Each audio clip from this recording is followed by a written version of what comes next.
पर विस्तार से चर्चा करते हैं। मुख्यमंत्री योगी आदित्यनाथ ने आजमगढ़ में गोरखपुर लिंक एक्सप्रेसवे का उद्घाटन किया। आपको बता दें कि गोरखपुर लिंक एक्सप्रेसवे 91 किलोमीटर लंबा है, जिसका निर्माण 5,000 करोड़ रुपए से अधिक की लागत में हुआ है। वहीं कार्यक्रम को संबोधित करते हुए सीएम योगी ने कहा कि विकसित भारत के लिए विकसित यूपी जरूरी है और पहले लोग आजमगढ़ के नाम से डरते थे, लेकिन आज वही आजमगढ़ अदम्य साहस का गढ़ बना।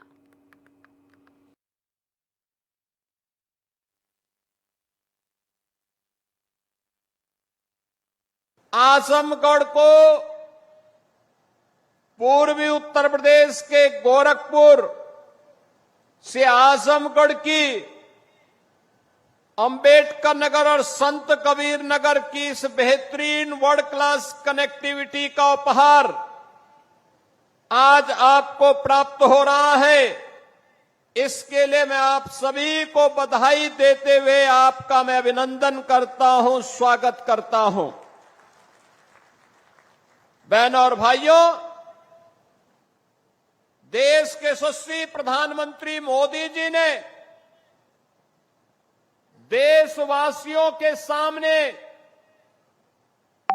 आजादी के अमृत महोत्सव वर्ष के अवसर पर जो लक्ष्य तय किया था, उस लक्ष्य को प्राप्त करने के लिए कि 2047 में भारत एक विकसित भारत होगा, उस विकसित भारत के लिए विकसित और आत्मनिर्भर उत्तर प्रदेश बनाने की दिशा में डबल इंजन की भारतीय जनता पार्टी की सरकार के द्वारा किए गए प्रयासों का एक प्रतिफल है कि उत्तर प्रदेश बीमारू राज्य से अब एक्सप्रेस वे प्रदेश के रूप में अपनी पहचान बना रहा है। याद करिए क्या हालत थे आज से 8 वर्ष पहले के। बहनों और भाइयों, उत्तर प्रदेश का नौजवान कहीं जाता था, उत्तर प्रदेश का कोई नागरिक जाता था, पहचान का संकट होता था, पहचान का संकट होता था। लोग आजमगढ़ का नाम लेने से घबराते थे, उत्तर प्रदेश का नाम लेने से घबराते थे। आजमगढ़, अरे इसने मुख्यमंत्री दिए, एक एक नहीं 2-2 मुख्यमंत्री इस आजमगढ़ ने दिए, और इस आजमगढ़ को पहचान का मोहताज होना पड़ा था। लेकिन आज 8 वर्ष के अंदर प्रधानमंत्री मोदी जी के मार्गदर्शन में आजमगढ़ अब पहचान का मोहताज नहीं है। आजमगढ़ अब आजमगढ़ से अदम्य साहस का गढ़ बन चुका है। अब यह विकास की मुख्य धारा के साथ जुड़ चुका है। और इसके लिए तो प्रधानमंत्री जी ने कहा था कि विकास के लिए गति चाहिए, प्रगति के लिए गति चाहिए, समृद्धि के लिए प्रगति चाहिए। और जब गति होगी तो प्रगति होगी, प्रगति होगी तो समृद्धि होगी, और समृद्धि होगी हर चेहरे पर खुशहाली भी होगी। यही तो खुशहाली का राज है, और इसी खुशहाली के साथ आपको जोड़ने के लिए हम लोग आए हैं। याद करिए कितनी विकास की योजनाएं पिछले 8 वर्ष में आजमगढ़ में आई। पूर्वांचल एक्सप्रेसवे का शिलान्यास भी 2018 में, जुलाई 18 में प्रधानमंत्री जी ने किया था, और उद्घाटन 2021 में पूर्वांचल एक्सप्रेसवे का उद्घाटन भी आदरणीय प्रधानमंत्री नरेंद्र मोदी जी ने किया था। याद करिए 340 किलोमीटर लंबे इस एक्सप्रेसवे को अब मैं देखता हूं आजमगढ़ के लोग, मऊ के लोग, गाजीपुर के लोग सुबह जाते हैं लखनऊ और दोपहर में अपना कार्य निपटा करके वापस अपने गांव, अपने शहर में वापस आ जाते हैं। ये होती है गति और यही होती है प्रगति। जब हम लोग 2017 में आए थे, हमारे पास 1.5 एक्सप्रेसवे थे। यमुना एक्सप्रेसवे और आगरा लखनऊ एक्सप्रेसवे का काम आधा हुआ था। आज मुझे बताते हुए प्रसन्नता है, आधे काम को तो हमने पूरा किया ही, पूर्वांचल एक्सप्रेसवे की यात्रा का साक्षी आप बन रहे हैं। 2021 से लगातार बन रहे हैं। 2022 में बुंदेलखंड एक्सप्रेसवे चालू हो गया है, 300 किलोमीटर का है। पूर्वांचल एक्सप्रेसवे 340 किलोमीटर का बन करके पहले तैयार हो चुका है। अब इसकी कनेक्टिविटी सीधे पटना तक के लिए पूरी होने जा रही है।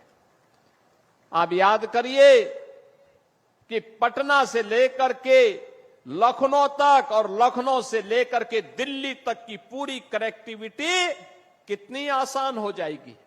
1857 के प्रथम स्वातंत्र समर के नायक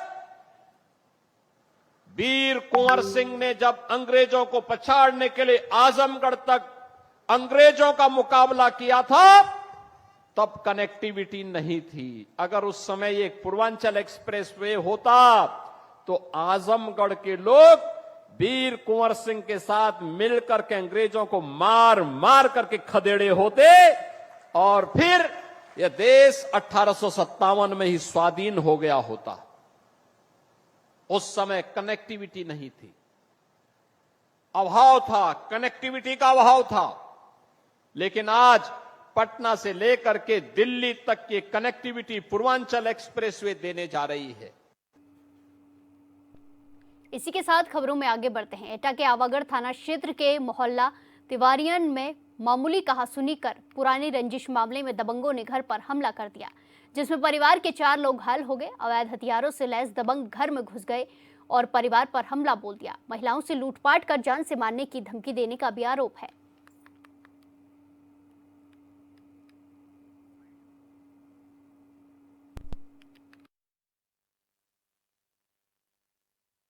ऐसा है कि कल आवागढ़ कस्बे में मोहल्ला जो तिवारियान है उसमें अखिलेश पंडित जी के घर पे करीब 20 लोग जिनके हाथों पे तमंचे थे, डंडे थे और ऐसे आए, जबकि कोई घटना 8-10 महीने पहले गणेश चतुर्थी पर कहासुनी हुई थी गाड़ी निकालने को लेकर। वो मीसा का लड़का है, वो कल 20 लड़कों को लेकर आया और आते ही मारपीट शुरू कर दी।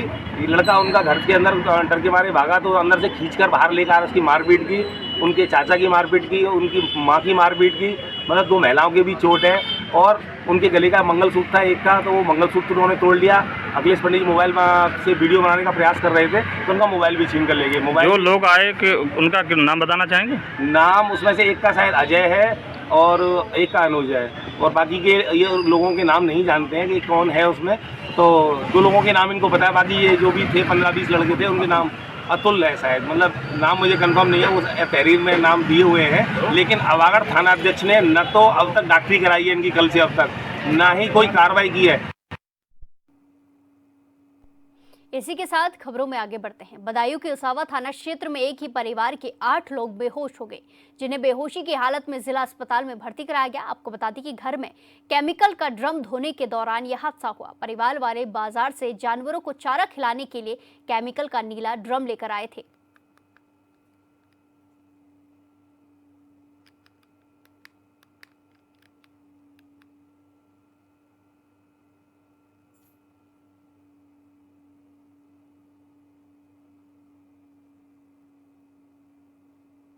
ये खबर आपको बदायूं से बताई जा रही है, जहां एक परिजन अपने घर में केमिकल का ड्रम लेकर आया था, नीला ड्रम, जानवरों को चारा खिलाने के लिए, और उसको धोते वक्त घर में हादसा देखने को मिला है। परिवार के 8 लोग बेहोश हो गए, जिन्हें अस्पताल में भर्ती कराया गया है। जिला अस्पताल में भर्ती कराया गया।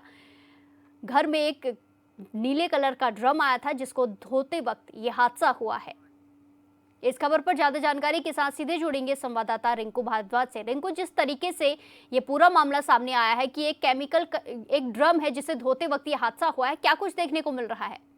देखिए प्रिय, बता दूं, ये पूरा मामला उसावा थाना क्षेत्र गोत्रा गांव का है। यहाँ कृषक रतन सिंह अपने जानवरों को चारा खिलाने के लिए एक ड्रम लाया था, जिसे काटने के बाद 2 जगह करने के बाद उसे धो रहा था, तभी अचानक इसमें रखे केमिकल जो नीचे जमा हुआ था केमिकल था, उससे गैस निकली और उस गैस के चपेट में आने से परिवार के रतन सिंह सहित सभी 8 लोग बेहोश हो गए। और वहीं जब यहाँ इस घर में बेहोशी की हालत की सूचना अन्य ग्रामीणों को लगी तो उन्होंने आनन फानन में इन सभी लोगों को अस्पताल में भर्ती कराया, जहां इनकी हालत गंभीर बनी हुई है। जी बिल्कुल, जिस तरीके से 8 लोग हैं, ऐसे में परिवार में कितने लोग और हैं जो इस हादसे के दौरान घर में थे, या सारे के सारे जो परिवार वाले हैं वो बेहोश हो गए थे? पूरा परिवार 8 लोगों का परिवार था, ये पूरा परिवार ही बेहोश हो गया था और उसके बाद गांव के अन्य लोगों ने इन लोगों को इलाज के लिए अस्पताल में भर्ती कराया।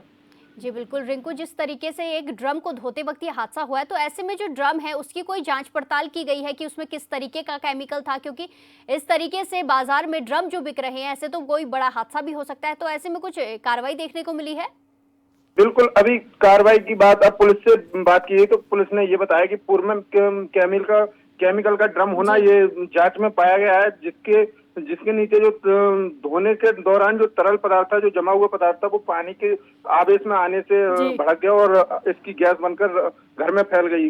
हालांकि घर बंद था, इसलिए ये हादसा हुआ है। जी बिल्कुल, देखना होगा क्या कुछ मामले में निकल के सामने आता है। धन्यवाद रिंकू हमारे साथ जानकारी साझा करने के लिए। श्रावस्ती में मुहर्रम आने से पहले मुस्लिम पक्ष ने करबला की जमीन मांगी है।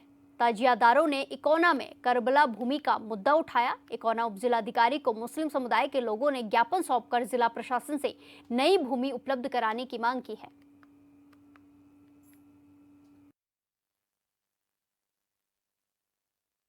मुहर्रम का जो करबला का मैटर है, उस बात को लेकर के हम लोग आए थे जिलाधिकारी महोदय को जो है ज्ञापन देने के लिए कि हमको करबला कहीं चिन्हित किया जाए। तो उन्होंने बताया कि हाँ जो है खाओ पोखर में चिन्हित कर दिया गया है, लेकिन उस जगह को जो है वहाँ खाओ पोखर के या ताजियादार या कमेटी इस बात को मानने के लिए तैयार नहीं है कि उस गंदगी में इतने बड़े जो है जहाँ गंदा पानी जाता है उस चीज़ को मानने के लिए तैयार नहीं है। फिर हमने जब यहाँ ज्ञापन दिया जिलाधिकारी महोदय को तो उन्होंने हमको बताया कि हाँ ये हमारे बस की बात नहीं है, आप कोई अच्छे ऊंचे अधिकारी से बात करें, क्योंकि वहाँ से जो हमको सूचना मिली है उस हिसाब से मैंने तहसीलदार को और लेखपाल को ले जाकर के मतलब वहाँ चिन्हित करवा दिया है। ये खबर आपको दिखाई जा रही है श्रावस्ती से, जहां मुहर्रम आने से पहले मुस्लिम पक्ष ने करबला की जमीन की मांग की है। तजियादारों ने इकोना में करबला भूमि का मुद्दा उठाया है। इकोना उपजिलाधिकारी को मुस्लिम समुदाय के लोगों ने ज्ञापन सौंपा है और प्रशासन से करबला की मांग की है। इस खबर पर ज्यादा जानकारी के साथ सीधे जुड़ेंगे संवाददाता वाजिद अंसारी से। वाजिद, जिस तरीके से पूरा मामला सामने आया है, जहां मुहर्रम से पहले मुस्लिम पक्ष की तरफ से करबला की जमीन का जो मांगने का मुद्दा उठाया गया है, क्या कुछ उसमें देखने को मिल रहा है? जी विद्या, बिल्कुल बताना चाहेंगे। ये मामला इकोना तहसील क्षेत्र का है, जहाँ पर इकोना में जो मुस्लिम पक्ष है उनका ये कहना है कि यहाँ पर जो जमीन आवंटित हुई है यहाँ पर गंदगी है और कचरा भरा रहता है। तो जिला प्रशासन से मुस्लिम पक्ष के ताजियादारों ने ये मांग की है कि कहीं पर सुरक्षित, जहाँ पर साफ सुथरी जगह हो, वहाँ पर ताजिया रखने के लिए भूमि आवंटित करें, जिसको लेकर के आज उप जिला अधिकारी को ज्ञापन सौंपा है मुस्लिम समुदाय के लोगों ने। ये भी यहाँ पर कहना है कि 26 जून से मुहर्रम की शुरुआत होने वाली है और 6 जुलाई को ताजिया रखी जाएगी। उससे पहले मुस्लिम पक्ष के लोगों ने उप जिला अधिकारी से मिलकर ये सारी चीजें कही है। जी बिल्कुल माजिद, जिस तरीके से उपजिला अधिकारी को ये ज्ञापन सौंपा गया, तो ऐसे में उपजिला अधिकारी की तरफ से क्या कुछ कहने को मिल रहा है, क्या कुछ देखने को मिल रहा है?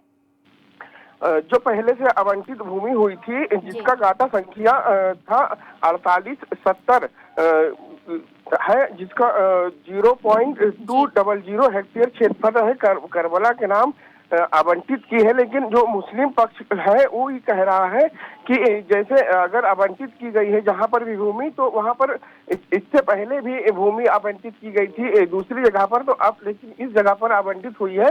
तो उन लोगों का ये कहना है कि मुझे लिखित दस्तावेज भी एक दिलवा दीजिए, जिससे मुझे फिर बाद में ये ना हो कि अब इस जगह से दूसरे स्थान पर ताजिया रखी जाए। जी बिल्कुल माजिद, देखना होगा क्या कुछ इसमें मामले में होता है। धन्यवाद हमारे साथ जानकारी साझा करने के लिए। इसी के साथ खबरों में आगे बढ़ते हैं। मिर्जापुर के राष्ट्रीय राजमार्ग में नटवा रेलवे अंडरपास में पानी भरने की खबर है, जिससे आवागमन बाधित हो गया है। जिलाधिकारी ने अधिकारियों को पानी निकालने के लिए पंप लगवाने और कर्मचारियों की तैनाती करने का निर्देश दिया है। पानी के बीच ही गाड़ियां खराब होने से कई किलोमीटर लंबा जाम लग गया। हर साल इसी समस्या से आम आदमी को परेशानियां झेलनी पड़ती हैं।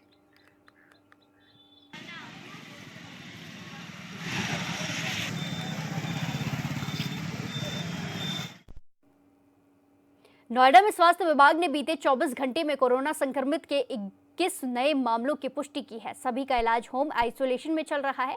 अब कुल मरीजों की संख्या 460 हो गई है। एक महीने में 343 मरीज स्वस्थ हुए हैं। अभी भी 117 मरीजों का इलाज चल रहा है। इनमें से 2 अस्पताल में भर्ती हैं। जिला निगरानी अधिकारी डॉक्टर टिकम सिंह ने बताया कि सभी मरीज की हालत स्थिर है, कोई भी गंभीर नहीं है। अस्पताल में भर्ती समेत अन्य मरीजों से रोजाना उनकी हालत को लेकर बातचीत चल रही है।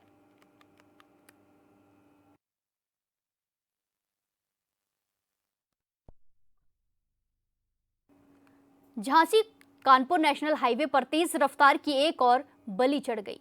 दरअसल मोट कोतवाली क्षेत्र में 2 डंपरों की आमने सामने टक्कर में एक चालक की मौके पर ही दर्दनाक मौत हो गई, जबकि क्लीनर गंभीर हालत में अस्पताल में जिंदगी से जंग लड़ रहा है। मौके पर पहुंची मोट कोतवाली पुलिस ने काफी मशक्कत के बाद चालक को बाहर निकाला और क्लीनर को भी गंभीर हालत में अस्पताल भिजवाया गया।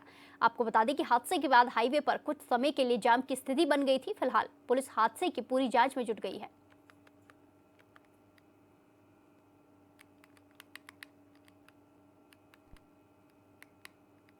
आगरा के छत्ता थाना क्षेत्र के स्थित अंबेडकर पुल से बाइक सवार 3 युवक नीचे सड़क पर गिर गए। तीनों युवक गंभीर रूप से घायल हो गए हैं, जिन्हें मौके पर पहुंची पुलिस ने अस्पताल पहुंचाया। आपको बता दें कि कुछ दिन पहले आई आंधी में पुल की रेलिंग उखड़ने से पुल पर आवागमन बंद था।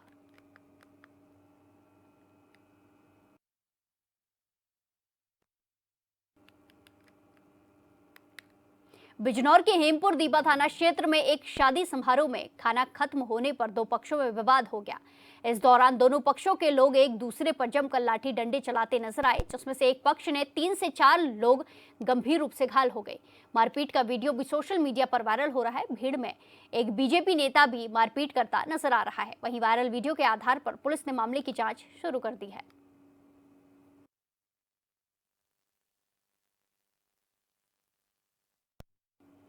इसी के साथ खबरों में आगे बढ़ते हैं। अलीगढ़ के लोधा थाना क्षेत्र में हुई एक बुजुर्ग की मौत के मामले में पुलिस ने बड़ी कार्रवाई की है। बुजुर्ग की दुकानों को लेकर उनसे विवाद करने वाले फैक्ट्री मालिक समेत 5 के खिलाफ मुकदमा दर्ज किया गया है। आपको बता दें कि कुछ आरोपियों ने बुजुर्ग की दुकान का ताला और सीसीटीवी तोड़ दिए थे और जब बुजुर्ग मौके पर पहुंचे तो आरोपी उन्हें गोली मारकर मौके से फरार हो गए थे।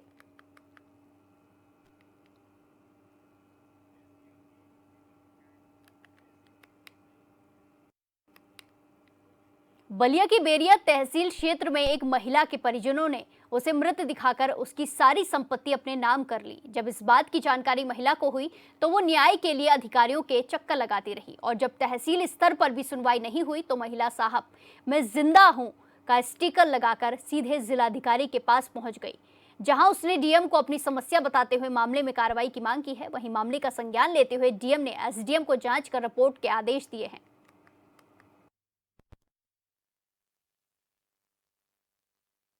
मैं आई हूँ डीएम साहब के पास अपने क्या मतलब हमें मृत्यु घोषित, मैं जिंदा हुआ मुझे मृत्यु घोषित किया गया, इसके लिए मैं आई हूँ। इस हमारे बड़े पिताजी के 6 लड़के हैं, उन्होंने किया है।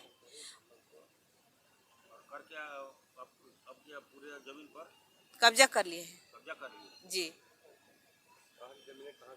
जमीनें हैं आपकी, क्या है पूरा मामला बताइए। 4 मौजा है हमारे।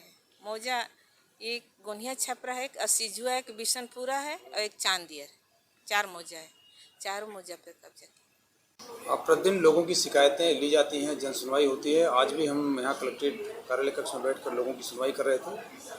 उन्हीं में से एक महिला जिनका नाम शारदा देवी, जिन्होंने अपना नाम बताया, पुत्री राजा राम, तहसील बैरिया की रहने वाली हैं। उन्होंने शिकायत करी कि उनके पिताजी की डेथ काफ़ी पहले हो चुकी थी और उनके पिताजी की डेथ के बाद उनका नाम राजस्थान दर्ज भी हो गया था, लेकिन उन्हें मृतक दिखाकर उनके बड़े पिताजी के लड़कों ने अपने नाम दर्ज करा लिया है। प्रथम दृष्टया मैंने उनकी शिकायत को सही पाया और एसडीएम को निर्देशित किया है कि एक सप्ताह के अंदर उसकी जांच करें और अगर शिकायतकर्ता की शिकायत सही है तो इसमें न केवल हम कार्रवाई करेंगे बल्कि जिन अधिकारियों ने गलत आदेश पारित किए उनके खिलाफ कठोरतम कार्रवाई करेंगे और जरूरत। मुजफ्फरनगर के भोपा थाना क्षेत्र में पुलिस की कार्य प्रणाली से परेशान होकर एक परिवार ने गृह त्याग कर जिला कलेक्ट्रेट पर धरना दिया है। धरना प्रदर्शन कर रहे लोगों का कहना है कि गांव के कुछ दबंग लोगों ने काफी दिनों से परेशान कर रहे हैं। यही नहीं, धरना प्रदर्शन कर रहे लोगों का यह भी आरोप है कि पुलिस के सामने गांव के कुछ दबंग लोगों ने उन्हें तमंचा दिखाकर जान से मारने की कोशिश भी की थी, जिसमें पुलिस मूक दर्शक बनी और दबंग लोगों के खिलाफ कोई कार्रवाई भी पुलिस ने नहीं की। इस वक्त हम जनपद मुजफ्फरनगर के जिला कलेक्ट्रेट पर मौजूद है और यहाँ पर कुछ लोग सुबह सवेरे से धरने पर बैठे हुए हैं, जिन्होंने बाकायदा यहाँ पर एक पंपलेट भी लगाया है। पुलिस और कानून व्यवस्था खराब होने के कारण पीड़ितों को करना पड़ रहा है गृह त्याग, यानी कि घर छोड़ करके सुबह सवेरे से यहाँ कलेक्ट्रेट पर बैठे हुए हैं। आखिर इनकी क्या समस्या है इन्हीं से जानते हैं। क्या नाम है आपका?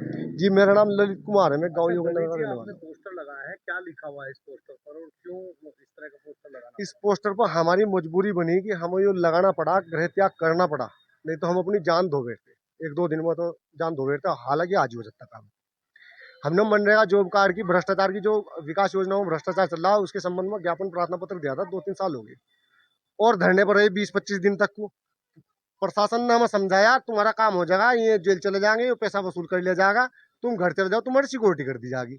हमें घर भेज दिया पुलिस भलगन, हमें घर छोड़ गई। बोप्पे थाने की पुलिस घर छोड़ गई और घर छोड़ने के बाद में जो भी आश्वासन मिला, भाई तुम्हें कोई किसी प्रकार का खतरा नहीं होगा। मैं कहा जी हम मजदूर दिहाड़ी करने वाला नहीं, कोई दिक्कत नहीं होगी। और उससे बाद में दिक्कत होती आ रही, आज जान चली जाती है। बाकी बात मेरा भाई मंजू बता। क्या नाम? मंजू कुमार नाम है जी मेरा। अच्छा, क्या है कि आप जो है पोस्टर आपने लगाया है जी, दीवार पर जगह जगह चिपका है, बच्चों के साथ बैठे हुए हैं सुबह से, क्या प्रॉब्लम है, क्या परेशानी? आज पुलिस गई थी जी, हमने ज्ञापन दिया था यहाँ कप्तान साहब के यहाँ, तो 4 दिन बाद तो पुलिस पहुंची जी। हमारे कहने का ज्ञापन दिया था आपने? जो दीवार गिरने का जी, मकान गिरने वाला हो रहा मेरा। और जी जब पुलिस पहुंची खिलाफ दिया था, प्रधान के खिलाफ उसके खेत वाले का नाम दिया था जी, संजय नाम है जी उसका जी। नाली चल रही है जी, पानी क्या खेत नाली चल रही। जब पुलिस आई तो इस भाई को बुलवा लिया उन्होंने फोन करके।